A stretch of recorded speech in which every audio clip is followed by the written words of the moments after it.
It is day 277, if you are counting, of the second Trump administration. Right now, Republicans are trying to deal with the pain of a government shutdown without actually ending it. Here's what I mean. Democrats say Republicans could end the shutdown by coming to the table and talking Obamacare subsidies. But there is no sign of that. Instead, Republican Senator Ron Johnson tried to pass a bill to pay federal workers that are currently on the job and not getting paid. Democrats blocked that, arguing it would give the president too much power to pick winners and losers.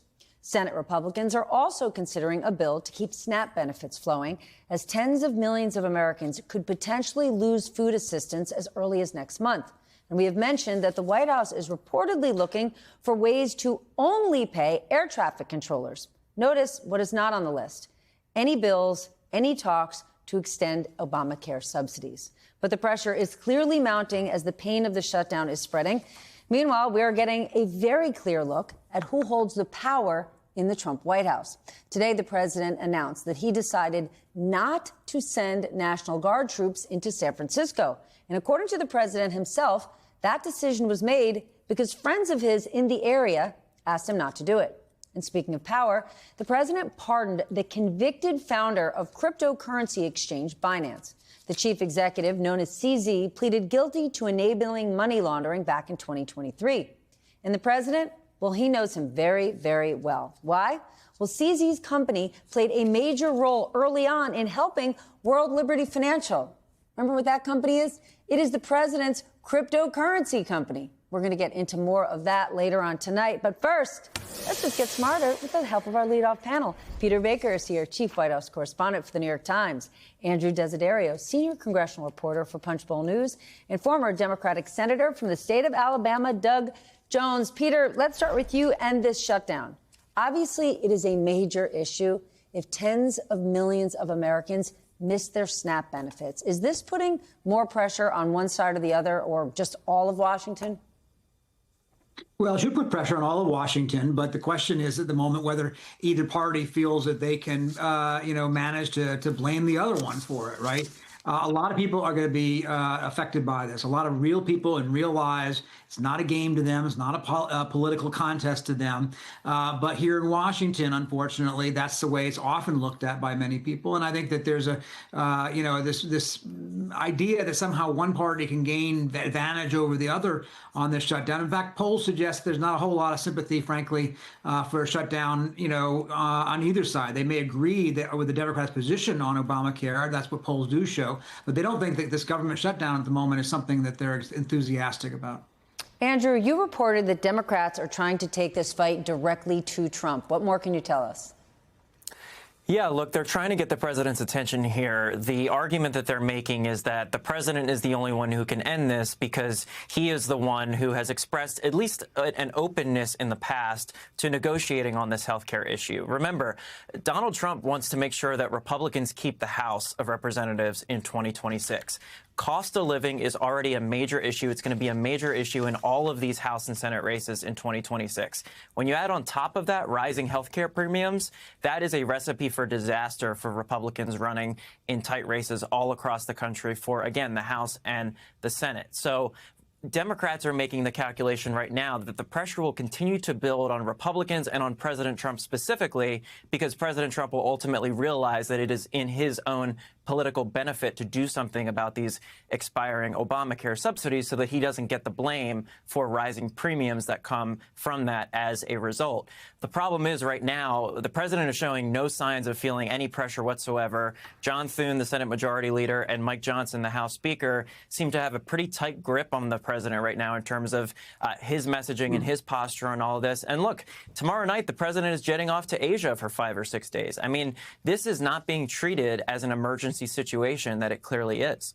And the president has made it clear he does not like Obamacare. He considers it a disaster, but he has yet to present any other plan. Doug, take us to your neck of the woods, because Huntsville is a town with a very high concentration of government workers, and an Alabama newspaper is reporting that people in that town are starting to feel shutdown pains. Nobody's going to dinner. Nobody's taking Ubers. What can you tell us? Look, this is, I lived through the shutdown in the Senate in 2019. And this is about the time that things start hitting home. It's about the time people quit going to dinner. It's about the time that, clothes are not being bought for school. So, it's hitting some 45,000 government workers in Alabama, and that has a ripple effect into the economy, into the local communities. And I think it's going to hurt a lot more. The difference, I think, this time, though, is people understand that there's also a bigger issue. Yes, it is hurting them now, but they're also they know a lot of their neighbors are going to be hurt if they lose those subsidies. We have a ton, hundreds of thousands of people in Alabama that will lose health care or either see their health care premiums rise beyond what they can afford. Peter, let's talk about the East Wing, or what was formerly known as the East Wing, because now it is gone. Many presidents have renovated the White House. But is this ballroom project, I don't know how else to put it, sort of the physical manifestation of Trump's second term, doing whatever he wants, whenever he wants, with no guardrails or permission from anyone else? Yeah, it fits into the notion of a wrecking ball presidency, right? He's taken a wrecking ball to the federal government, demolishing agencies and firing people and having to rehire people they fired because they didn't know they were firing the wrong people, and so on and so forth. They have not given the impression over these last 8-9 months of a thought through, considered strategy so much as something that's just out there to whack away at the existing order. Well, this is sort of a visual manifestation of that. It certainly plays into that notion. Now, look, there's an argument to be made for what he's doing. The argument is that the White House for a long time has not had the capacity to have the kind of state dinners that presidents like to have. You can only get about 140 people seated in the state dining room, and most presidents lately have taken to holding state dinners on the South Lawn in a cathedral tent, which isn't exactly, ideal. And so the idea of building a ballroom, I think, it has some people who support it. But I think what a lot of people are looking at here is a guy who took a wrecking ball of the East Wing without asking anybody, without talking to anybody, without having any kind of consultations, no hearings, no, discussions with historians about what could be preserved and how we can do this in a way that doesn't tamper with, a history of a house that doesn't belong to him. It belongs to the people. And I think that the notion that you're going to build this very massive addition that he's talking about that could dwarf the size of the original White House is such a radical change. It goes beyond what we saw with Teddy Roosevelt and Harry Truman and some of the changes over the course of history. Andrew, some Republicans are defending the demolition, saying the president can do this. He's doing it with his own money or money from private donors, which we can take issue with that. But I want to share what Lisa Murkowski said.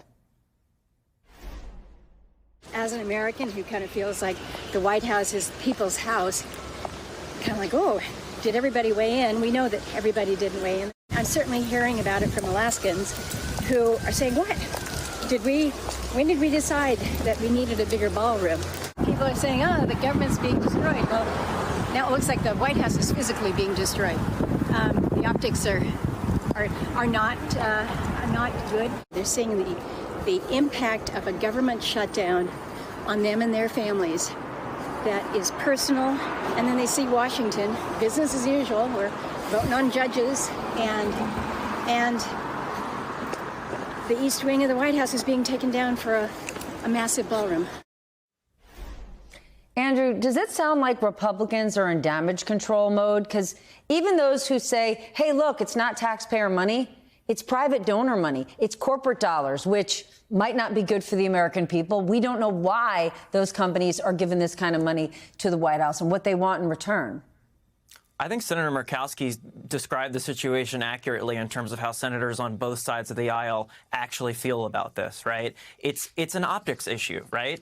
I mean, the government is shut down right now. The Senate is in session. The House has been out for over a month now. The Senate is voting on judicial nominees, some things that Senator Jones remembers very well from his tenure serving in the Senate. They're just kind of going through the motions and treating this like it's not an emergency type of situation. And then Americans look on the TV and they see this construction, this demolition rather, happening at the White House. And senators from both parties, I talked to them today on Capitol Hill. They said our offices are getting blown up by in terms of the phone lines, with constituents calling about this because they're just shocked by these images. And personally, for me, I as I was sort of covering this and asking senators about this throughout the week, I didn't think it would be much of an issue, much of a topic that they would be thinking about or really discussing amongst themselves. It is an issue, and it's being driven by those constituent calls and emails.